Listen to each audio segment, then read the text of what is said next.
Alright guys, so I got it back on the lift. Just gotta finish bolting up the fenders.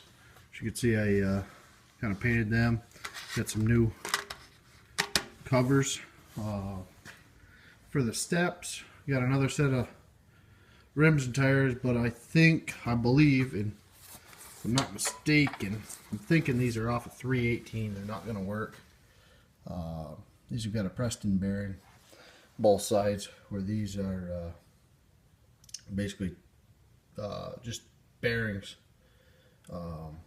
with a race on the spline, and you just put the bearing on, tighten up the castle nut, and then put a keeper in it, whatever the frig it is.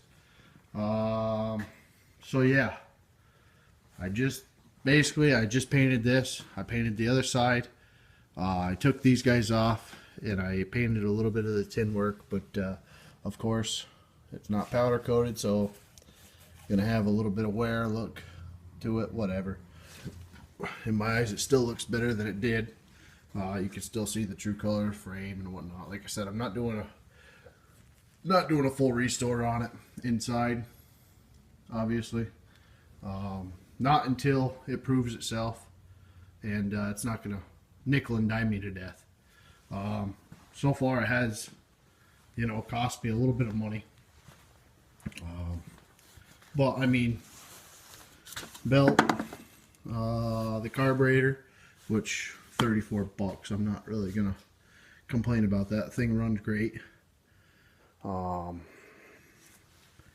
$10 or 19 bucks I think it was for the whatever the frig you call this stuff, grip tape. Basically they're cut to fit grip tape pieces. What else did we do? The seats, excellent shape. Does have a little bit of stain. That's actually like a pine pitch, something like that, but the seat is complete. Not ripped, not nothing. I can get another seat for 120 bucks. That's one of them one day I will do type of deals. The paint came out excellent for just rattle can, and that is really all it was just a rattle can. Right now I'm going to go and I'll use my spray gun when I get the gallon of paint, and I'll go over everything again. But everything came out excellent. And all I used was Rust-Oleum, and I know it's not beautiful and it's not John Deere, but hey, this stuff right here surprisingly matches the classic green very, very well. You really can't tell the color difference, and a lot of it may be sun fading, whatever, but I mean, it looks great. Absolutely looks great. And down the road I will end up going with a John Deere paint, obviously. I'm getting that done. I did get my new cap, which was a used cap, whatever. I got my LED taillights coming for it. Just got to hook them up. This back still has to get bolted down. I got the front bolted down. I fixed the parking pawl last night. If I can get up there, I don't know if I can show y'all now. What ended up happening was the what is it? Let me see if I can get up there without lowering it. Okay, I don't know if y'all will be able to see it, but what you've got is the spring, okay, and you've got a linkage down there that the you can kind of see it moving, and what that does is it returns to center for your for your hydrostat drive. So you push down the clutch and it returns it to center. Well, what the guy had ended up doing was taking the spring off that bolt, and he had used two little, let's see, two of these guys and he had went through a hole and he connected the spring to it. Well, when the park paw ended up getting going up fully, it ended up getting caught up on the clutch spring, so I didn't have any parking brake. So I got that diagnosed last night and fixed. Points are good in spec. What else?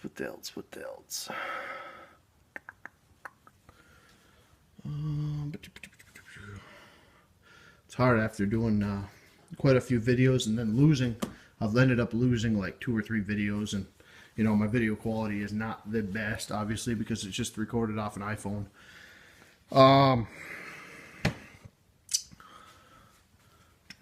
Oh, I did a kind of a I know it's not OEM, it's not whatever. I don't care. It looks halfway decent. I didn't have a light bulb. I didn't have the light bulb for it. So I've got this light, which, as you can see, it's not wired up yet. Working on it, and I'm not going to use these guys. They're just kind of there. I'm going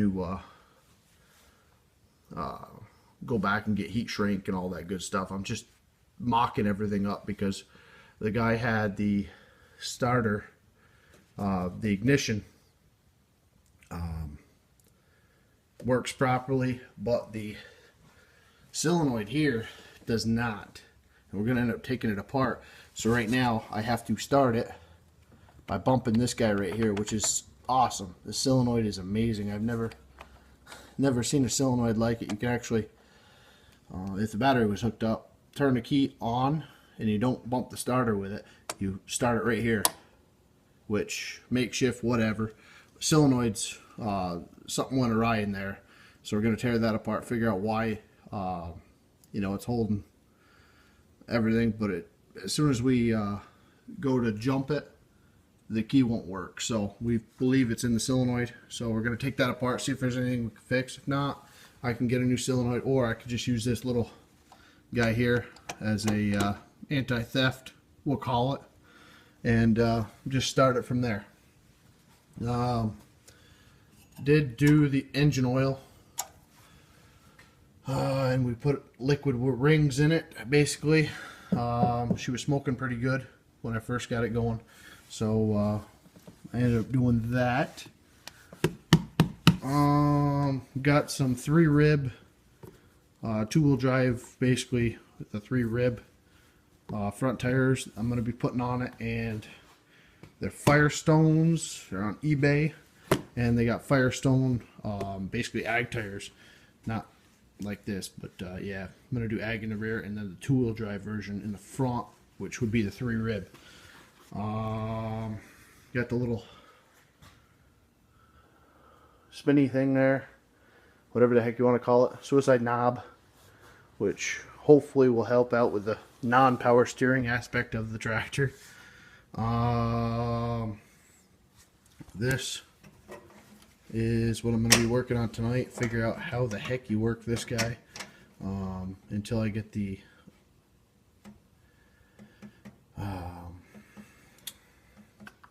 other SCVs for the other side, because I'd like to run remote lines to power the chute. And also, if I end up getting a blade, I would like to be able to turn the blade, not by hand, but on demand, up with the SCV levers, basically. Carburetors, Monday. I mentioned that.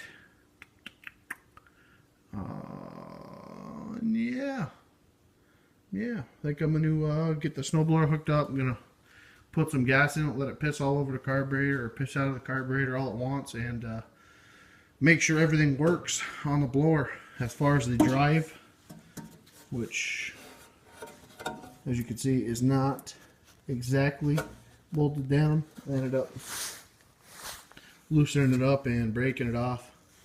Oh well, but I'll show you that. But that is a very respectable little drive system they've got in there. The chain is just wicked.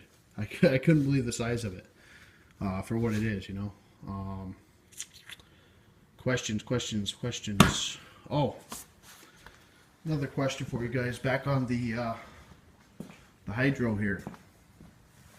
Anybody that has one, okay, that is all the way up. I mean, I can force it. I don't want to. Okay, and then backwards. You see the gap we have? I'm kind of wondering if that is a common thing. I don't have another 340 to look at. I don't know anybody around with another 340. So you can kind of see from the where it's riding. I'm wondering if I don't have full rotation of the, wish I didn't have the pan on now. Shoot. Shoot. The creep. That little actuator, whatever the frig you call it. I forgot now. I'm just kind of looking for, I know some of you guys have 140s or know quite a bit about them. Just kind of shoot me a message on it, you know, if the rod itself, which would be too dark for y'all to see. I'm guessing the rod is bent right here and bent in the front, and I don't know if I should lengthen the rod, if I should take that bend out of there a little bit and it would give me more travel, or what exactly we can do. But you know, like I said, if you guys have any knowledge on that, if it's not full travel type of lever, whatever, but I have a feeling it has to do with that plate and maybe why that spring was put the way it was, because after, well, before that I don't really remember if I had full travel or not. So sorry to have another long-winded little video here, but yeah, let me know kind of what y'all think, and you know anybody that wants to buy a snap-on gun, it's on Craigslist. Upstate New York. Been trying to sell. I got a bunch of stuff here. That's my John Deere toolbox back when I was there. So yeah.